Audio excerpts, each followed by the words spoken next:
All right, all right. Ooh, that was a little low. I'll have to make it a little louder. All right. Neil Ratner Rock Doc here with a story. This past week, we celebrated Dave Mason's 74th birthday.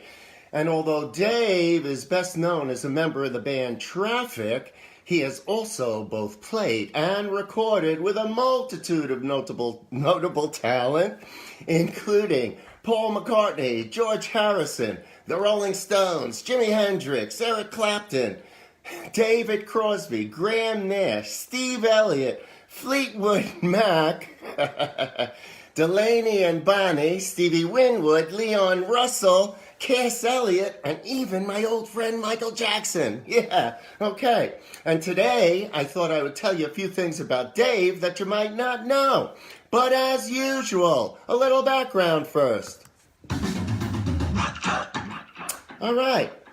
Now, Dave took up the guitar at 16 years old. And by his late teens, he was playing in bands and getting to be pretty well known around the music scene. Now, he met drummer Jim Capaldi, who introduced him to his friends Chris Wood and Stevie Winwood. And the four would jam together at a club in Birmingham, England called the Elbow Room.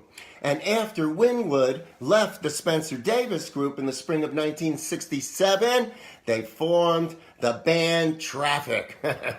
But Mason's tenure with Traffic was quite disjointed.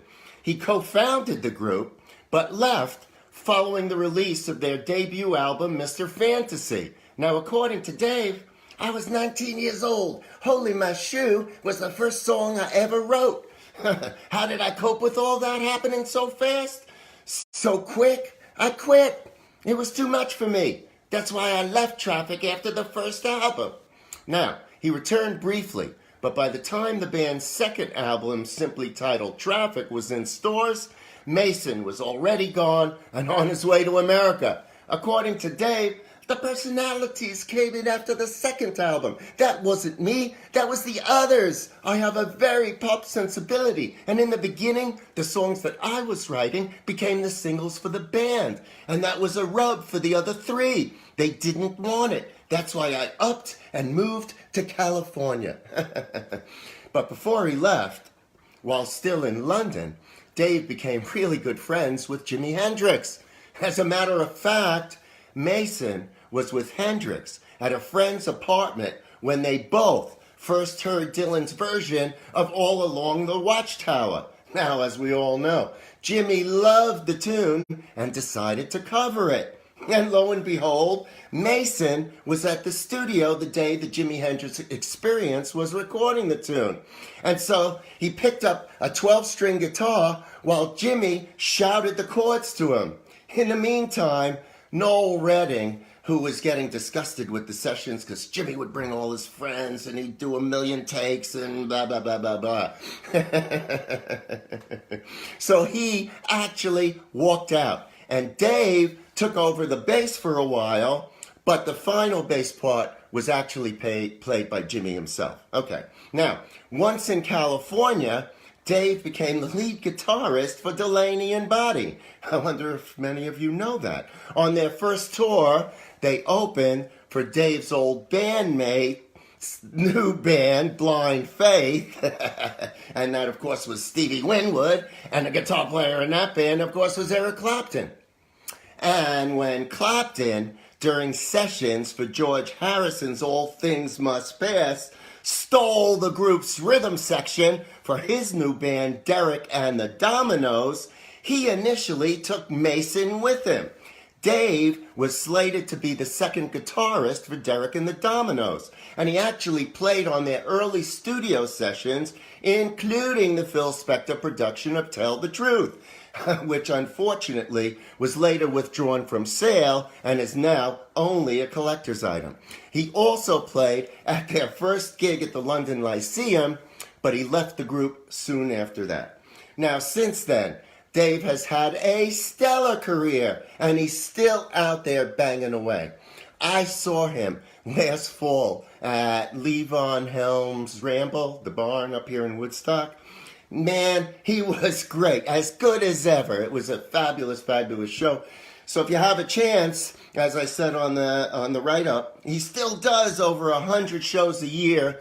Definitely check him out. We're all getting older. You never know. Okay, now I'll end with a funny story about Dave and my old friend Michael Jackson. So according to Mason, I was cutting old Crest, the last album I made for Columbia at Westlake in LA. Michael was in the other room, Studio A, doing Thriller. I needed somebody to sing a high part on a song I was recording called Save Me. Somebody told me they were on a break. So I just walked over there to the doorway of the control room and I explained what I was doing. He looked at me for a minute and he said, I was 12 years old and I did this Diana Ross session and the last thing she and I did together was a song called Feelin Alright.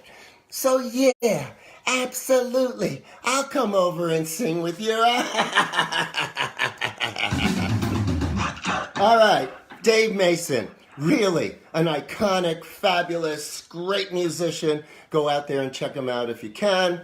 That's my story for today. I hope you enjoyed it, but as you know, I'm going to promo my book. If you haven't gotten it, get it. Some great stories.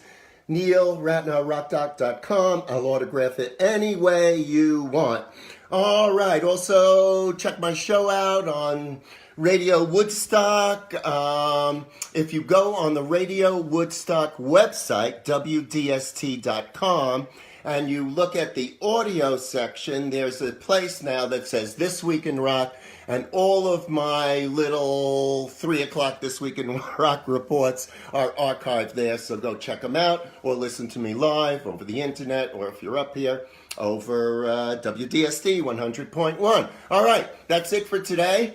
I'll see you again next weekend, and of course I'll be with you all week for some more great rock and roll stories. That's it for now. Have a wonderful rest of the weekend. Oh, how could I forget? It's Mother's Day. For all you mothers out there, happy, happy Mother's Day. For mothers, wanna-be mothers, soon gonna be mothers, have a wonderful, wonderful day. I'll see you real soon. That's it for now. Bye.